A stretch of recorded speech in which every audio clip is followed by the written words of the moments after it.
The holidays are all about bringing people together, but for many, they can also feel lonely.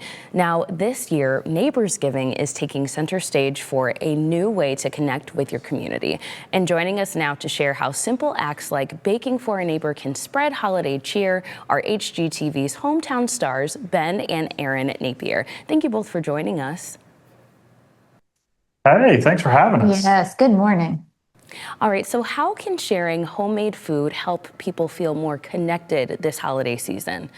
So Bob's Red Mill did a study on this, and they learned that when we bake for other people and we share a meal with other people, it helps fight loneliness, which is such a huge problem in America, especially since 2020. And especially since we're all glued to our phones, it feels like we just kind of take for granted relationships because we see what they posted on Facebook 2 weeks ago. So I'm up to date with them. I know what they're up to, but we're not engaging with each other. We're not seeing each other face to face. And so we worked with Bob's Red Mill to come up with Neighborsgiving, which is really more about prioritizing human connection. Yeah, it's putting a label on it. It's, giving a handbook, so to speak, on, if you go to moregatherness.com, Bob's has put together a list of recipes, of things that other communities are doing to prioritize this human connection. And so that's sort of a walkthrough for Neighborsgiving, which is like Friendsgiving, but a little more awkward. Yes, you're supposed to step outside of your comfort zone for Neighborsgiving. Now, tell us about Neighborsgiving and how it encourages people to connect right in their own neighborhoods. Yes. It's something that I think a lot of us take for granted, especially when we're growing up or when we're in our early 20s, where we don't, we just assume that everyone's going to be with family for the holidays and they're going to be happy and it's going to be warm and cozy. And that's, as we get older, we learn like that's not the case. And so it's up to us who realize that to reach out to those people and make that force that connection. And if it's awkward, if you don't feel comfortable doing it, showing up with a pan of biscuits always helps.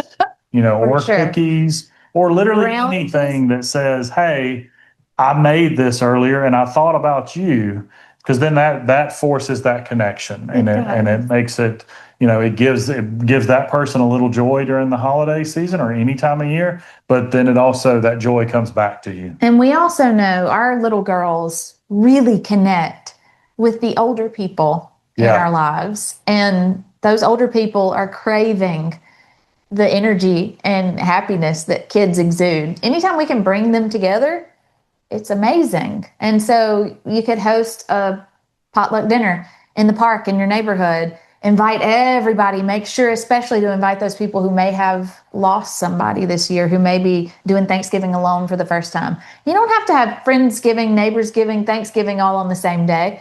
This can be any random day. But as we get closer to the holidays, thinking more about the people who are going to be feeling loneliness this year, that's really the emphasis. Now, you both live in Laurel, Mississippi. So what are some of your favorite ways to bring neighbors together, especially during the holidays? Here in Laurel, we've gotten really good about having events, big events, small events, everything in between. Potluck dinners at people's houses or progressive dinners or the big chili cook-off in the spring. It's just about Food central. Food, yeah. Every time. Here in the South, we're really big on having food-centric get-togethers. We have strong table muscles. That's right. Our table muscles very strong here. Mm-hmm. But that's it's an easy way to get together. It really is, because we all got to eat. And if you can share that meal with somebody who needs something to be shared with them, even better. All right, now where can our viewers go to learn more or to find inspiration for their own Neighborsgiving celebrations?